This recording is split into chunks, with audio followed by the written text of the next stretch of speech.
हाँ जी दोस्तों, अज आप सोलर लाइटा लैके आए मेरे 50 वाट ते 100 वाट दे विच रेट भी इन्हां दा मैं तुहानूं वीडियो दे एंड दे विच दस्सूंगा ते इह भाई तुहाडे बिजली दे खर्चे नूं जीरो करनगे। अगर तुसीं घर दे विच चानण चाहुंदे हो वो भी फ्री दा चानण आपां तुहानूं दवा दांगे ते इन्हां दे विच भाई रिमोट भी नाल मिलणगे तुहानूं। ਇਹਦੇ फंक्शन बहुत ज़्यादा ने। अगर तो तुसीं इहनूं फुल लाइट चला के रखनी तो फुल लाइट दे भी चली जू सारी रात।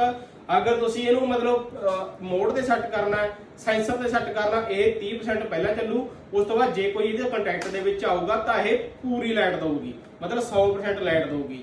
ਇਹਦੇ ਵਿੱਚ ਹੋਰ ਵੀ ਬਹੁਤ ਫੰਕਸ਼ਨ ਨੇ ਵੀਰੇ, ਤੁਸੀਂ ਆਪਣੇ ਤੋਂ ਹੋਰ ਵੀ ਜਾਣਕਾਰੀ WhatsApp ਦੇ ਉੱਪਰ ਲੈ ਸਕਦੇ ਹੋ। ਆਪਣੇ ਨੰਬਰ ਦੇ ਉੱਪਰ ਕਾਲ ਕਰਕੇ, ਆਪਣਾ WhatsApp ਨੰਬਰ ਹੈ 90416 6159, ਜਾਂ ਤੁਸੀਂ ਇਹ ਸੋਲਰ ਲਾਈਟਾਂ ਨੂੰ ਆਪਣੀ ਦੁਕਾਨ ਤੇ ਆ ਕੇ ਵੀ ਲਿਜਾ ਸਕਦੇ ਹੋ।